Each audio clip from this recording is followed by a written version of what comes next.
மீனராசி அன்பர்களுக்கு இந்த பரிகாரம் உடனடியா உங்க வாழ்க்கையில மிகப்பெரிய மாற்றத்தையும் திருப்பு முனையையும் ஏற்படுத்தும். உங்க பிரச்சனைகளை தீர்க்க இந்த பரிகாரம் 100% இல்ல 200% பயனுள்ள வகையிலையும் சப்போர்ட்டிவாகவும் இருக்கும். நிறைய பயனுள்ள தகவல்கள் இந்த வீடியோல கொடுத்திருக்கோம். கொஞ்சம் கூட வீடியோவை ஸ்கிப் பண்ணாம முடிஞ்ச வரைக்கும் முழுமையா பார்க்க முயற்சி செய்யுங்க. வாங்க வீடியோக்குள்ள போலாம். மீனராசியை பொறுத்த வரைக்கும் பூரட்டாதி 4ஆம் பாதம், உத்திரட்டாதி 1, 2, 3, 4ஆம் பாதங்கள், ரேவதி 1, 2, 3, 4ஆம் பாதங்களை உள்ளடக்கியது மீனராசி. மீனராசிக்கு அதிபதி குரு பகவான். வீடியோல சொல்லக்கூடிய பலன்கள் ஆண் பெண் இருப்பாளருக்கும் பொருந்தக்கூடிய பலன்கள். ₹1 அருமையும் வலியையும் அதிகமா உணர்ந்தவங்க மீனராசி அன்பர்கள் தான். இந்த ₹1 சம்பாதிச்சு தன்னை சுத்தி உள்ளவங்களுக்கு கொடுத்துட்டு அந்த ₹1 சந்தோஷத்தை அனுபவிக்காம அந்த ₹1 திரும்ப போராடக்கூடிய ஒரே நபர் மீனராசிக்காரர்கள் தான். அப்பேற்பட்ட மீனராசி அன்பர்கள் நல்லா இருக்கணும். அவங்க வாழ்க்கை 2024 அளவுக்கு மோசமா இருக்கக்கூடாது. 2025ஆம் ஆண்டு பெஸ்டா இருக்கணுங்கிற காரணத்துக்காக இந்த பரிகாரம் வீடியோல கொடுத்திருக்கோம். கண்டிப்பா பயனுள்ள வகையில இருக்கும். ஏன்னா நிறைய மீனராசி அன்பர்கள் மட்டும் இல்லாம மற்ற ராசிக்காரர்களும் இந்த பரிகாரங்களை செஞ்சு பலன் பெற்றிருக்காங்க.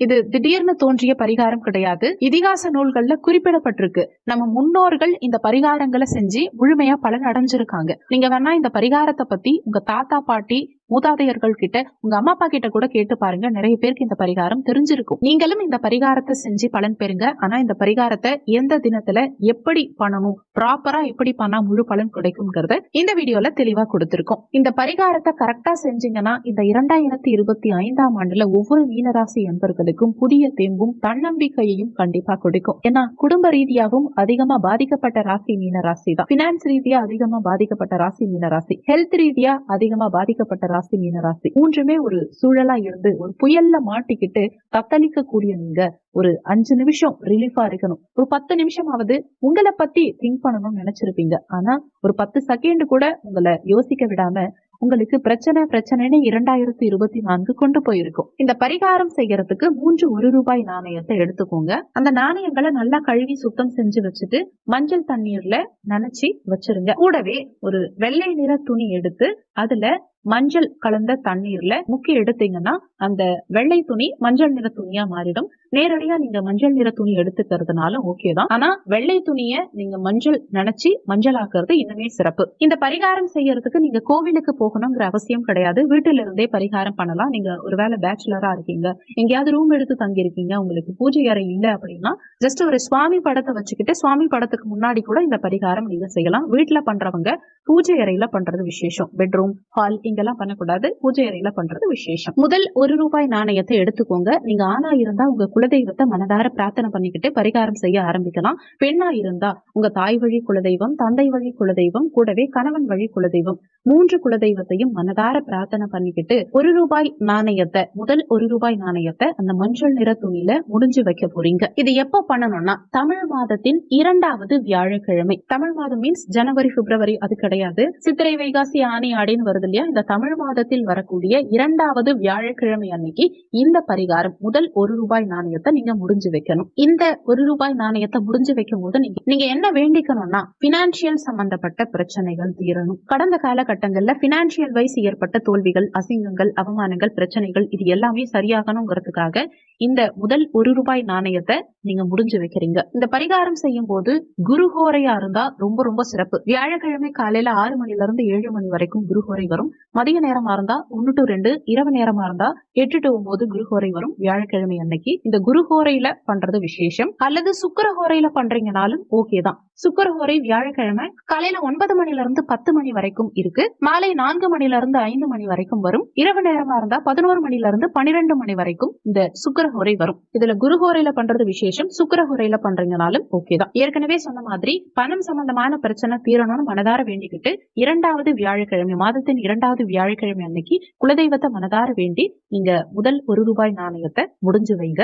இந்த பரிகாரம் பண்றது உண்மையிலேயே எஃபெக்டிவா இருக்குமானா கண்டிப்பா இருக்கும். ஏன்னா வெள்ளை நிற துணி எடுக்கிறீங்க இல்லையா, வெள்ளை சுக்கிரன் காரகத்துவம். அதை மஞ்சளா மாத்துறீங்க இல்லையா, அது குரு காரகத்துவம். காயினுமே சுக்கிரன் காரகத்துவம் தான். இந்த குரு சுக்கிரன் இணைவுங்கிறது மிகப்பெரிய முன்னேற்றத்தை கொடுக்கும் உங்களுக்கு. 100% இந்த பரிகாரத்தினால பலன் உங்களுக்கு கிடைக்கும். இந்த பரிகாரம் செய்து 48 நாளிலிருந்து 6 மாதத்துக்குள்ளேயே உங்க வேண்டுதல்கள் கண்டிப்பா நிறைவேறிடும். உங்க வேண்டுதல் நிறைவேறினதுக்கு அப்புறமா உங்க குலதெய்வ கோவிலுக்கு போயிட்டு இந்த நாணயத்தை நீங்க உண்டியல்ல செலுத்திட்டு வந்துடணும். தனியா இந்த நாணயத்தை மட்டும் செலுத்தாம கூட ஒரு பூ வச்சு பூவோடு சேர்த்து இந்த நாணயத்தை நீங்க உண்டியல்ல செலுத்திடலாம். இந்த பரிகாரம் செய்யறதுக்கு ₹1 நாணயம் தான் பயன்படுத்தணுமா அப்படின்னா ₹11, ₹101, ₹1001, ₹10,001, ஏன் ₹1,01,000 கூட நீங்க பயன்படுத்தலாம். இல்லனா இப்போதைக்கு நான் ₹1 நாணயத்தை முடிஞ்சு வைக்கிறேன், என்னுடைய வேண்டுதல் நிறைவேறினதுக்கு அப்புறமா சுவாமிக்கு செலுத்தும் போது நான் எக்ஸ்ட்ராவா பணம் செலுத்துறேன் அப்படின்னு வேண்டிக்கிட்டீங்கனாலும் அது உங்க விருப்பம் தான். ஆனா சின்ன அமௌண்ட் பே பண்ணணும், பெரிய அமௌண்ட் பே பண்ணணும் அப்படிங்கிற அவசியம் கிடையாது. பணம் முக்கியமே கிடையாது.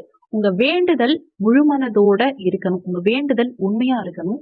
முழு நம்பிக்கையோட, பக்தியோட, இறைவன் மேல எந்த அளவுக்கு முழு நம்பிக்கையோட இந்த பரிகாரம் பண்றீங்கிறதுதான் முக்கியமே தவிர பணம் பெரிய பணம் போடுறேன், சின்ன பணம் நான் இதுக்கு ஸ்பெண்ட் பண்றேன் இந்த பரிகாரத்துக்குங்கிறது அவசியமே கிடையாது. இது பண பிரச்சனை மட்டும் இல்ல, லோன் இருக்கு, கடன் நிறைய இருக்கு, அதே மாதிரி நகை அடமானத்துல இருக்கு, அது மீட்கணும், கடன் கழுத்தை நெருக்குது, தவறான முடிவு கூட எடுத்துடலான்னு நிறைய பேர் நினைக்கலாம். ஒரு சிலருக்கு வீடு அடமானத்துல இருக்கலாம், ஒரு ₹50 பணம் கூட கையில இல்லாம இருக்கலாம். இது மாதிரி எந்த ஒரு சூழ்நிலையிலும் இந்த பரிகாரத்தை நீங்க தைரியமா செய்யலாம். கண்டிப்பா ரிசல்ட் உங்களுக்கு சாதகமா தான் இருக்கும். இப்படி பண்ணீங்கன்னா பணம் சம்பந்தப்பட்ட அனைத்து பிரச்சனைகளும் சரியாயிடும்ங்கிறத முழு மனதோட 100% நீங்க நம்பலாம். அடுத்து இரண்டாவது ₹1 நாணயத்தை எடுத்துக்கோங்க.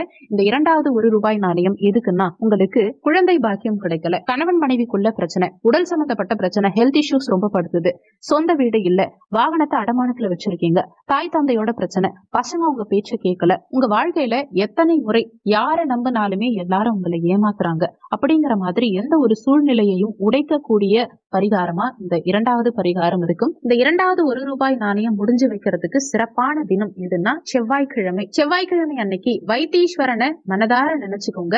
அதுவும் தமிழ் மாதத்தினுடைய முதல் செவ்வாய்க்கிழமை. இந்த தமிழ் மாதத்தின் முதல் செவ்வாய்க்கிழமை அன்னைக்கு வைத்தீஸ்வரனை மனதார நினைச்சுக்கிட்டு இந்த இரண்டாவது ₹1 நாணயத்தை முடிஞ்சு வைங்க. இந்த வைத்தீஸ்வரன் உங்களுக்கு உடல் சம்பந்தப்பட்ட பிரச்சனைகள் மட்டும் இல்ல, சொந்த வீட்டுக்கான அமைப்பையும் கணவன் மனைவி சம்பந்தப்பட்ட பிரச்சனைகளையும் எல்லாத்தையுமே சரி பண்ணி கொடுத்துருவாருங்கிறது தான் உண்மை. வைத்தீஸ்வரனை நம்பும் போது உங்க வாழ்க்கையில பணம் பொருள்ங்கிறத தாண்டி ஒரு சந்தோஷம்ங்கிறது கிடைக்கும். நிறைய மீனராசி அன்பர்களுக்கு வைத்தீஸ்வரன் கோவிலுக்கு போயிட்டு வந்து குழந்தை பாக்கியம் கூட கிடைச்சிருக்கு. வைத்தீஸ்வரன் கோவிலுக்கு போயிட்டு வந்த நிறைய பேருக்கு இன்னைக்கு வாழ்க்கை மட்டும் இல்ல, சொல்ல போனா அவங்களுடைய குலம் வம்சம் எல்லாமே நல்லா இருக்கு. அவ்வளவு ஒரு பெஸ்டான சில விஷயங்கள் வைத்தீஸ்வரன் கிட்ட இருந்து நிறைய மீனராசி அன்பர்களுக்கு கிடைச்சிருக்குங்கிறது தான் உண்மை. சோ மீனராசி அன்பர்கள் ஆண்களா இருந்தாலும் சரி, பெண்களா இருந்தாலும் சரி, தமிழ் மாதத்தின் முதல் செவ்வாய்க்கிழமை அன்னைக்கு வைத்தீஸ்வரனை நினைச்சு இரண்டாவது ₹1 நாணயத்தை உங்க பிரச்சனைகள் தீரணும்னு வேண்டிக்கிட்டு இந்த நாணயத்தை முடிஞ்சு வைங்க. அடுத்து மூன்றாவது ₹1 நாணயம் எடுத்துக்கோங்க. மீனராசி அன்பர்களுக்கு ஒரு கெட்ட பழக்கம் இருக்கு. மனசுல என்ன நினைக்கிறோங்கிறத யார்கிட்டயுமே சொல்ல மாட்டாங்க. மனசுக்குள்ள நிறைய ஆசைகள், யோசனைகள், நிறைய எண்ண ஓட்டங்கள் அதிகம் இருக்கும். அந்த மாதிரி விஷயங்களை சொல்லாமலே மறைச்சு வாழ்க்கையை கொண்டு போயிடுவாங்க. சில மீனராசி அன்பர்களுக்கு எதுவுமே நமக்கு நடக்காது, நமக்கு அந்த அமைப்பே கிடையாது, நமக்கு பாக்கியமே கிடையாது அப்படின்னு நினைச்சிருவாங்க.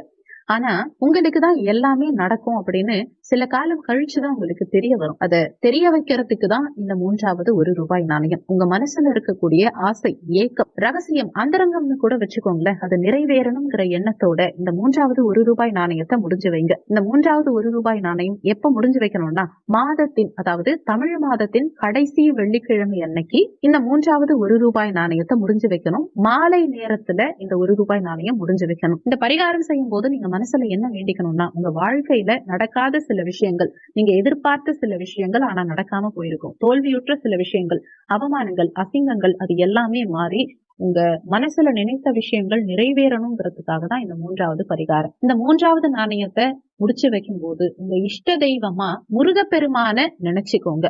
மீனராசி அன்பர்களுக்கு முருகன் அவ்வளவு பெஸ்டான ஒரு தெய்வம். முருகனை நினைச்சுக்கிட்டு இந்த மூன்றாவது ₹1 நாணயத்தை முடிஞ்சு வைங்க. உங்க மனசுல நீங்க நினைச்சிட்டு இருக்கக்கூடிய, வேண்டி இருக்கக்கூடிய, எதிர்பார்க்கக்கூடிய, ஆசைப்பட்ட அத்தனை விஷயங்களும், இன்னும் சொல்ல போனா உங்க வாழ்க்கையில நடக்காத ஒரு உண்மையான விஷயம், நியாயமான விஷயம் நடக்கணும்னு வேண்டிக்கோங்க. கண்டிப்பா நடக்கும். முடிஞ்சு வச்சு அதுக்கப்புறமா உங்க வேண்டுதல் நிறைவேறியதற்கு பின் எந்த முருகனை நினைச்சு நீங்க வேண்டுறீங்களோ அந்த முருகன் ஆலயத்திற்கு சென்றுதான் இந்த நாணயத்தை நீங்க உண்டியல்ல செலுத்தணும். உதாரணத்துக்கு பழனி முருகனை நினைச்சு நீங்க இந்த வேண்டுதல் பண்றீங்க அப்படின்னா, வேண்டுதல் நிறைவேறினதுக்கு அப்புறமா உங்க வீட்டு பக்கத்துல இருக்க ஏதோ ஒரு முருகன் ஆலயத்துக்கு போயிட்டு இந்த நாணயத்தை திரும்ப செலுத்தக்கூடாது. பழனிக்கு வேண்டினீங்கன்னா பழனிக்கு தான் செலுத்தணும். எந்த முருகரை நினைச்சு வேண்டிக்கிறீங்களோ அந்த முருகன் கோவில தான் திரும்ப செலுத்தணும். இந்த பரிகாரங்களை செய்யுங்க. வாழ்க்கை வளமானதா மட்டும் இல்ல, எதிர்பார்த்ததை தாண்டி வெற்றிகரமா இருக்குங்கிறத நிச்சயமா நீங்க நம்பலாம். நீங்க கண்டிப்பா ஃபாலோ பண்ணி பாருங்க. 48 நாட்கள்ல இருந்து 6 மாதத்துக்குள்ள நல்ல பலன் கிடைக்கும். இந்த வீடியோ நிச்சயமா உங்களுக்கு பயனுள்ளதா இருந்திருக்கும். மத்தவங்களுக்கும் பயன்படணும்னு நினைச்சீங்கன்னா உங்க ஃப்ரெண்ட்ஸ் அண்ட் ரிலேட்டிவ்ஸ்க்கும் வீடியோவை ஷேர் பண்ணுங்க. அவங்க பயன்பெற்றா அந்த புண்ணியம் உங்களுக்கும் கிடைக்கும். இந்த வீடியோல உங்களுக்கு ஏதாவது சந்தேகம் இருந்தா கீழே இருக்க கமெண்ட் செக்ஷன்ல சொல்லுங்க.